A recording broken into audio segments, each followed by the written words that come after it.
नाज़रीन, इस वक्त एक बड़ी खबर जम्मू कश्मीर से सामने आ रही है। एक सीनियर आईएएस अफसर कोरोना मुतासिर पाया गया है। सीनियर आईएएस अफसर जुमे को श्रीनगर से जम्मू आए थे। आईएएस अफसर की कोरोना जांच रिपोर्ट पॉजिटिव आई है। सरकर्दा अहदेदारों और महकमे सेहत के अफसरान को क्वारंटीन किया गया है। अहम खबर आपको जम्मू कश्मीर से बता रहे हैं। एक सीनियर आईएएस अफसर कोरोना पॉजिटिव पाए गए हैं। सीनियर आईएएस अफसर जुमे को श्रीनगर से जम्मू आए थे। आईएएस अफसर की कोरोना जांच रिपोर्ट पॉजिटिव आई और सरकर्दा अहदेदारों और महकमे सेहत के अफसरान को क्वारंटीन किया गया है। हमारे साथ हमारे नुमाइंदा कोमल इस वक्त हमारे साथ जुड़ चुकी है। कोमल, आईएएस अफसर कोरोना पॉजिटिव पाए गए हैं, उनके साथ जितने भी लोग हैं, जिन अफसरान उनके कांटेक्ट में आए थे, सबको क्वारंटीन कर दिया गया है। बिल्कुल अपंदा, ये कल दोपहर की बात है। कल वो कश्मीर से आए थे, जो आईएएस ऑफिसर पॉजिटिव आए हैं, कल कश्मीर से आए थे। जम्मू एयरपोर्ट पर उनका सैंपल लिया गया और उसके बाद ही वो मीटिंग में चले गए। इवन लेट नाइट तक उनकी मीटिंग चली। लेकिन अगर प्रोटोकॉल में देखें, जिस तरह से कोविड-19 की रोज कोविड-19 से लड़ने के लिए जो अधिकारी हैं, सीनियर ऑफिसर्स हैं, वो मीटिंग ले रहे हैं, तो वो भी उसी प्रोटोकॉल के तहत मीटिंग में तो गए और उनका सैंपल भी लिया गया।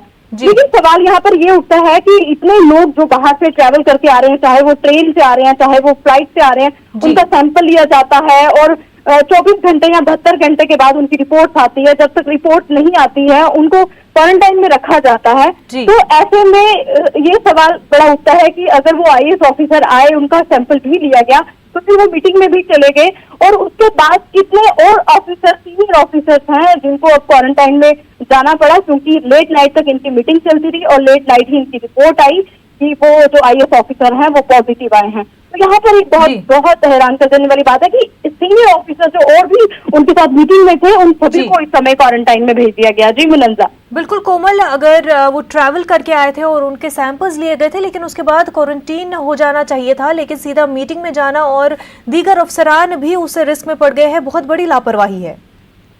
बिल्कुल, ये बहुत बड़ी लापरवाही है, क्योंकि मैंने आपको पहले भी कहा कि जितने भी ट्रैवलर्स बाहर से आ रहे हैं, चाहे वो किसी भी स्टेट से आ रहे हैं, जब से गवर्नमेंट ने एक ऑर्डर इशू किया था कि बाहर से जब ट्रेन और एयर जो है वो शुरू की थी सर्विसेज, तब से लोग बाहर से अपने घरों में आ रहे हैं, लेकिन वो डायरेक्ट जम्मू पहुंच के अपने घर नहीं जाते हैं। उनको क्वारंटाइन किया जाता है सैंपल लेने के बाद। वो 14 या 21 दिन के क्वारंटाइन में रहते हैं, या फिर उनको तब तक क्वारंटाइन में रहना पड़ता है जब तक कि उनकी रिपोर्ट नहीं आ जाती। पर ऐसे में यहाँ पर वो ऑफिसर थे, ठीक है, प्रोटोकॉल था, ठीक है, उनको मीटिंग में भी जाना था, ठीक है, लेकिन एक पॉजिटिव आने के वजह से जितने भी लोग, क्योंकि अभी ये भी पता लगाया जा रहा है कि कश्मीर में, जब वो कश्मीर से निकले उसके पहले वो जिस मीटिंग में थे कश्मीर में, वो किन किन ऑफिसर्स के साथ थे, उनकी डिटेल्स को खंगाला जा रहा है कि वो किन किन ऑफिसर्स के साथ श्रीनगर में उन्होंने मीटिंग करी।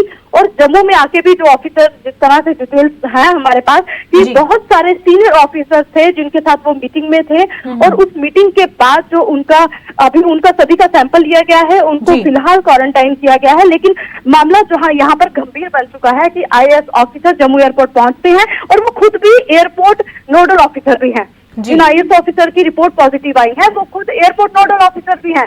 ऐसे में उनका सैंपल भी लिया गया और उनको डायरेक्ट मीटिंग में जाने की परमिशन दी गई। ये बड़ी लापरवाही है मुनंजा। बिल्कुल कोमल, और जहां पर आम लोगों के लिए गाइडलाइंस और प्रोटोकॉल को फॉलो करना इम्पोर्टेंट है, वहीं दीगर ओहदेदारों और अफसरान के लिए भी ये इम्पोर्टेंट है, क्योंकि खतरा सबके लिए एक जैसा ही है। कोमल, बेहद शुक्रिया तमाम तर तफसीलात के लिए।